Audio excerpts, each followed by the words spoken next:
Bonjour, aujourd'hui je vais vous parler de Même les méchants rêves d'amour de Anne-Gaëlle Huon. Je l'ai acheté rapidement quand il est sorti en poche. Alors il est sorti en poche le même jour que la sortie du Joël Dicker, donc bon, j'ai fait passer le Joël Dicker avant quand même. Si vous avez vu ma vidéo sur son dernier livre, vous comprendrez pourquoi. Et celui-là je l'ai lu juste après. Donc j'ai pas été cool avec lui parce que en général le livre que je lis après un Joël Dicker, je ne l'aime pas. Voilà, ça me paraît fade après la lecture d'un Joël Dicker. Là, on est quand même sur un style très différent et en fait, c'est un coup de cœur. Ce livre a été un coup de cœur.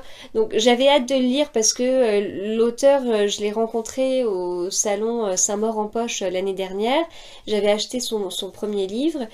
Et puis elle est très fraîche et tout, et je la suis sur Instagram et j'adore ses stories. Il y a toujours des petites histoires dans ses stories. Enfin, elle a quelque chose de très attachant et voilà. Enfin, moi je l'aime beaucoup. Alors voilà, j'avais lu qu'un seul livre d'elle et puis son premier livre. Au début, j'avais un petit peu de mal à rentrer dans l'histoire et à m'attacher au personnage. Et puis après, ça avait été tout seul. Si vous êtes sur Instagram, je vous conseille vraiment de lire, de la suivre sur Instagram parce que c'est assez rigolo.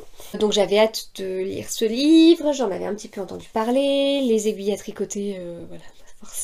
Forcément, moi qui tricote et lis en même temps, c'était un livre pour moi. C'est un livre qui est très émouvant et culpabilisant aussi. Et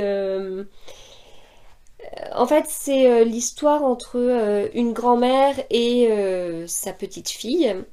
Et au début, toutes les premières pages, en fait, ça a été émouvant parce que ça m'a fait beaucoup penser à mes grands-mères. Et en fait, donc là on parle de Janine qui a 89 ans.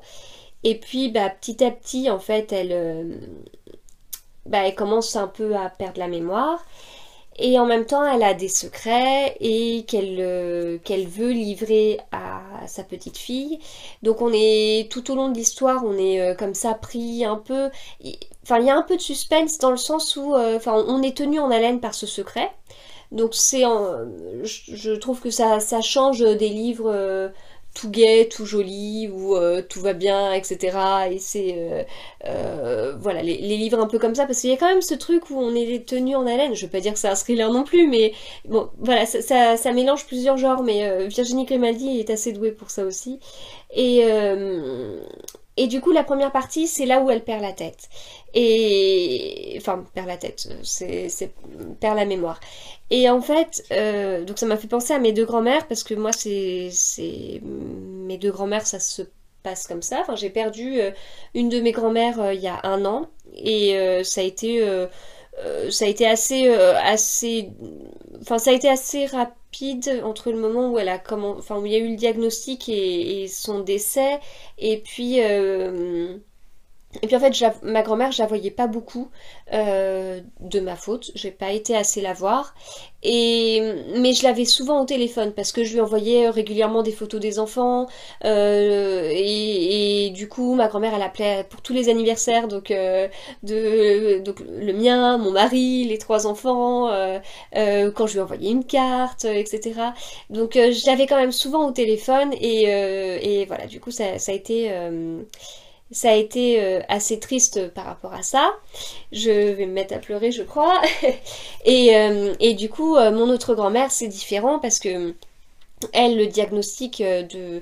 Donc là, c'est exactement ça, je suis à la page 12. Le diagnostic de démence sénile a été posé, enfin, il y a pas mal d'années...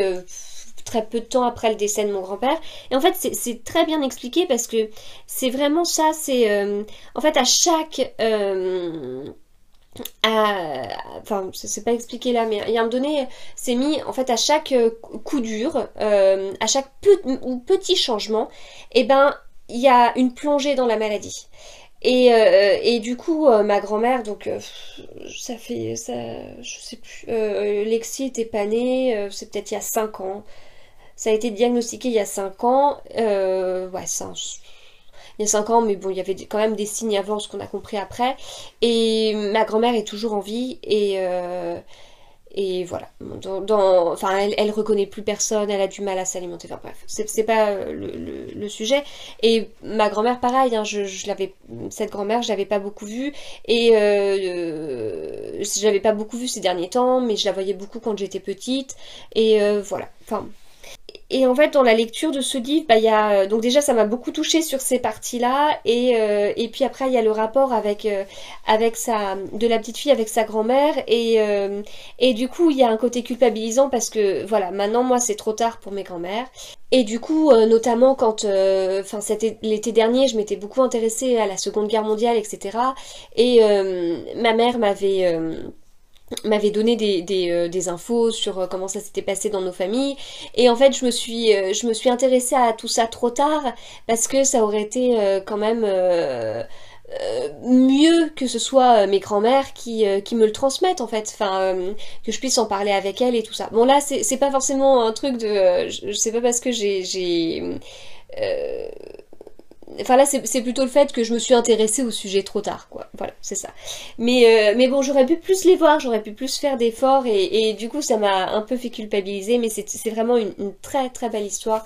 Et je vous dis, pour moi ce livre est vraiment un coup de cœur. Donc vraiment très très bien écrit, on alterne entre les chapitres de l'histoire de cette petite fille avec sa grand-mère maintenant, et puis une histoire que sa grand-mère, enfin que la grand-mère a écrit pour sa petite fille et qui nous renvoie dans le passé.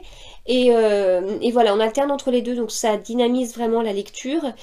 Et ouais, vraiment, vraiment très très très très intéressant. La petite fille écrit des livres, donc c'est pareil que le Joël Dicker, ou ce que je vous disais sur les Guillaume Musso. Enfin voilà, moi j'aime bien savoir ce que l'auteur laisse d'autobiographique dans tout ça, donc là c'est très intéressant. Et puis la dernière partie justement, la dernière partie où c'est vraiment... donc là, c'est un petit chapitre qui s'appelle Au lecteur, juste un mot avant de partir. C'est très intéressant parce que là, justement, on en sait un petit peu plus sur l'histoire de Anne-Gaëlle Huon avec sa grand-mère et les conditions enfin... Et un peu la part autobiographique dans ce livre. Voilà, donc si vous avez lu le livre, je veux bien que vous me disiez en commentaire ce que vous en avez pensé. Je sais que ça n'a pas été un coup de cœur pour tout le monde, mais en tout cas si ça a été le cas, j'aimerais bien avoir votre avis. Voilà, là il y a la photo de la grand-mère d'Anne-Gaëlle Huon. Donc voilà, en tout cas moi je vous le conseille, en plus un livre de poche, donc là l'été arrive, je trouve que ça peut être assez sympa comme lecture sur la plage, et puis c'est peut-être un moment où certains ont la chance de se retrouver en famille, donc voilà, c'est pas mal aussi comme lecture. Voilà, bon, je vous dis à bientôt.